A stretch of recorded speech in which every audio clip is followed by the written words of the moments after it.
बचता है जिसकी पांव की नसें मजबूत हों। मैं आपको आइंदा नक्शों के भरने से नहीं रोकता, लेकिन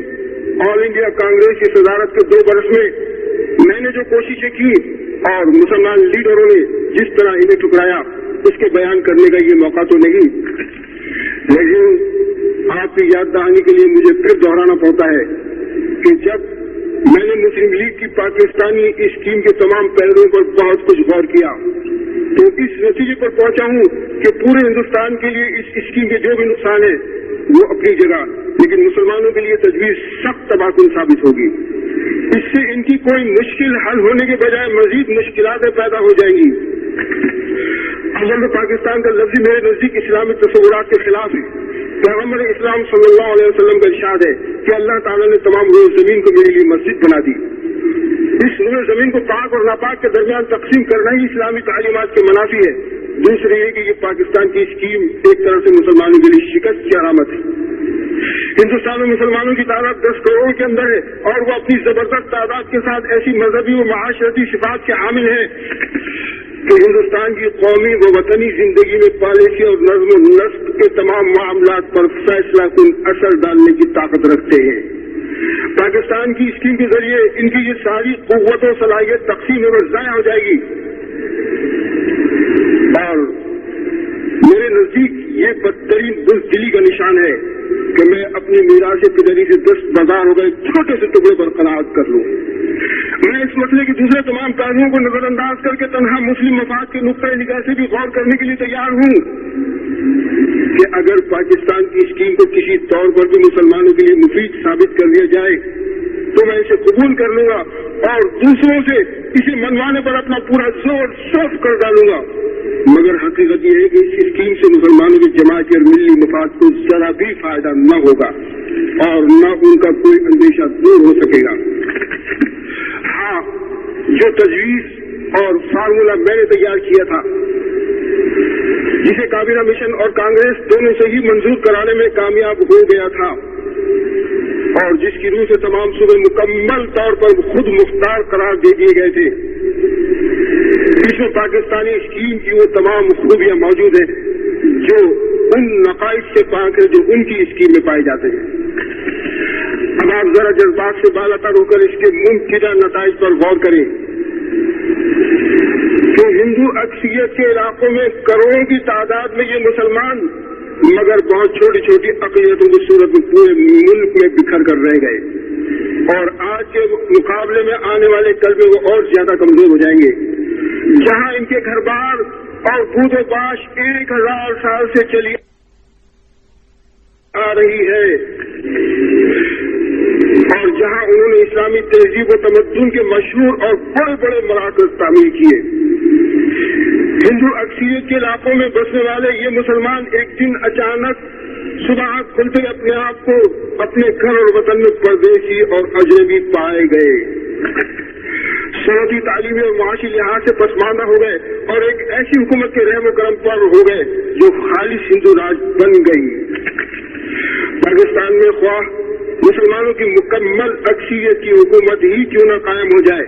इससे हिंदुस्तान में रहने वाले मुसलमानों का मसला हरगिज हल नहीं हो सकेगा। ये 2 रियासतें एक दूसरे के मध्य मुकाबिल बनकर एक दूसरे की अक़लियतों का मसला हल करने की पोजीशन में नहीं आ सकती। इससे सिर्फ यरगमाल और इंतकाम का रास्ता खुलेगा। मेरे भाइयों, आपको याद होगा कि 10 जून 1940 में कांग्रेस की सदारत संभालने के बाद जब मैंने हिंदू मुस्लिम इख्तिलाफ के तस्फिये की गरज से बहैसियत सदर कांग्रेस मिस्टर मोहम्मद अली जिन्ना सदर मुस्लिम लीग को ये तजवीज भेजी थी कि हिंदुस्तान के तमाम सूबों और मरकज में किसी एक पार्टी के वज़रात के बजाय कांग्रेस और मुस्लिम लीग पर मुश्तमिल मखलूत वज़रातें बनाई जाए, लेकिन मिस्टर जिन्ना ने मेरी तजवीज ये कहकर मुस्तरद कर दी कि तुमको कांग्रेस ने शुगवाई की तरह कांग्रेस का सदर बनाया है, इसलिए मैं तुमसे किसी तरह की गुफ्तगू नहीं करना चाहता हूँ। और बराबर की सतह पर हिंदू मुस्लिम तस्फिये का वो मौका जिस तरह हाथ से निकल गया, मैं आज तक ये समझने से कासिर रहा हूँ कि गैर तक़सीम शुदा हिंदुस्तान की पहली हुकूमत जो 14 अरकान पर मुश्तमिल होती और जिसमें 7 मुसलमान नुमाइंदे होते और 7 गैर मुस्लिम नुमाइंदे, جن میں ہندو صرف دو ہوتے، اسلام اور مسلمانوں کے کون سے اہم مفاد کے پیش نظر مسٹر جناح کے لیے قابل قبول نہیں تھی؟ کیا اس طرح مسلمانوں کو ہندوستان کی پہلی حکومت میں ایک معقول حصہ نہیں مل رہا تھا؟ میرے بھائیوں، میں آپ کو اس واقعے کی روشنی میں یہ بتانا چاہتا ہوں کہ جب لارڈ ویل کی جگہ لارڈ ماؤنٹ بیٹن ہندوستان کے آخری وائسرائے مقرر ہو کر آئے اور انہوں نے دھیرے دھیرے سردار پٹیل، جواہر لال نہرو، گاندھی وغیرہ کانگریسی رہنماؤں کو تقسیم کا نظریہ قبول کر لینے پر آمادہ کر لیا، بالآخر 3 جون 1947 کو ہندوستان کو 2 ریاستوں میں تقسیم کر دینے کی تجویز کا اعلان کر دیا گیا۔ میرے بھائی، یہ اعلان دراصل نہ تو ہندوستان کے مفاد میں تھا نہ مسلمانوں کے مفاد میں، اس سے صرف برطانوی مفاد کی حفاظت مقصود تھی، اس لیے کہ ہندوستان کی تقسیم اور مسلمان اکثریت کے صوبوں کی الگ ریاست قائم کر دینے سے برطانیہ کو بر صغیر میں اپنے پاؤں ٹکانے کا موقع حاصل ہو جاتا تھا۔ ایک ایسی ریاست جس میں مسلم لیگ کے نام سے برطانیہ کے پسندیدہ افراد برسر اقتدار آ جائیں گے، مستقل طور پر برطانیہ کے زیر اثر رکھی جا سکتی تھی، اور اس کا اثر ہندوستان کے رویے پر بھی پڑنا لازمی ہوگا۔ ہندوستان جب یہ دیکھے گا کہ پاکستان میں انگریزوں کا اثر ہے تو وہ اپنے یہاں بھی انگریزوں کے مفاد کا لحاظ رکھے گا۔ آخرکار 14 اگست 1947 کو ہندوستان تقسیم کر دیا گیا۔ پاکستان اور ہندوستان کی 2 آزاد ریاستیں وجود میں آ گئی جو یکساں طور پر برطانوی کامن ویلتھ کی ممبر بننے پر راضی ہو گئی، اور پھر میرے بدترین خدشات صحیح ثابت ہونے لگے۔ ایک فرقہ دوسرے فرقے کا بدترین دشمن بن کر قتل عام، غارت گری اور لوٹ مار پر اتر آیا۔ خون کی لکیروں کے ساتھ 2 ملکوں کی سرحدیں کھنچ جانے لگی، اور افسوس یہ مسلمان تقسیم در تقسیم ہو کر رہ گئے۔ لیکن اب کیا ہو سکتا ہے؟ اب اگرچہ ہندوستان نے آزادی حاصل کر لی، لیکن اس کا اتحاد باقی نہیں رہا۔ پاکستان کے نام سے جو نئی ریاست وجود میں آئی ہے، جس میں برطانیہ کے پسندیدہ افراد کا برسر اقتدار طبقہ وہ ہے جو برطانوی حکومت کا پروردہ رہا ہے، اس کے طرز عمل میں خدمت خلق اور قربانی کا کبھی کوئی شائبہ نہیں رہا ہے، اور صرف اپنے ذاتی مفاد کے لیے یہ لوگ پبلک کے کاموں میں شریک ہوتے رہے ہیں۔ اور پاکستان کے قیام کا صرف ایک ہی نتیجہ نکلا ہے کہ بر صغیر میں مسلمانوں کی پوزیشن کمزور ہو کر رہ گئی ہے،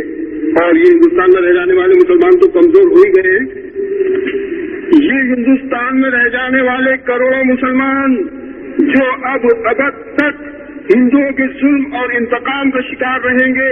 پاکستان کے بسنے والے مسلمان ان کی کوئی بھی مدد نہ کر سکیں گے۔ اور اسی طرح سے پاکستان میں بسنے والے مسلمان جس معاشرتی، اقتصادی کمزوری اور سیاسی پسماندگی کا شکار رہیں گے،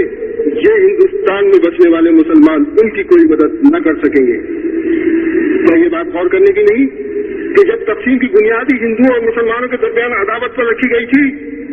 تو پاکستان کے قیام سے یہ منافرت ایک آئینی شکل اختیار کر گئی ہے، اور اس کا حل اب اور زیادہ مشکل ہو گیا ہے۔ اور اسی طرح یہ دونوں ملک خوف و ہراس کے تحت اپنے اپنے فوجی اخراجات بڑھاتے رہنے پر مجبور رہیں گے اور معاشی ترقی سے محروم ہوتے چلے جائیں گے۔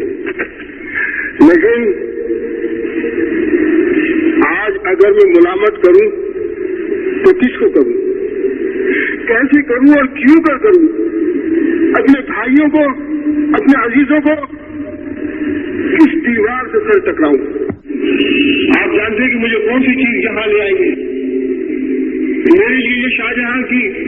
مسجد، اس یادگار مسجد میں یہ پہلا اجتماع نہیں ہے۔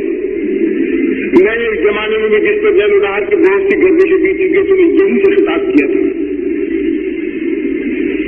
جب تمہارے جسموں پر ایک محلال کی بجائے اسلام تھا اور تمہارے دلوں میں شک کے بجائے اعتماد تھا، اور آج تمہارے چہرے پر اضطراب اور دلوں کی ویرانی دیکھتا ہوں تو مجھے بے اختیار پچھلے چند برسوں کی بھولی بچری کہانیاں یاد آ جاتی ہیں۔ تمہیں یاد ہے میں نے تمہیں پکارا، تم نے میری زبان کاٹ ڈالی، میں نے قلم اٹھایا، تم نے میرے ہاتھ قلم کر دیے، میں نے چلنا چاہا تو تم نے میرے پاؤں کاٹ دیے، میں نے سروت لینی چاہی اور تم نے میری کمر توڑ دی۔ حتیٰ کہ پچھلے 7 برس کی ترسنما سیاست جو تمہیں آزاد جدائی دے گئی ہے، اس کے عہد شباب میں میں نے تمہیں خطرے کی شاہراہ پر جھنجھوڑا، لیکن تم نے میری طرف سے نہ صرف اعراض کیا بلکہ غفلت اور امتیاز میں ساری سنتیں تازہ کر دی۔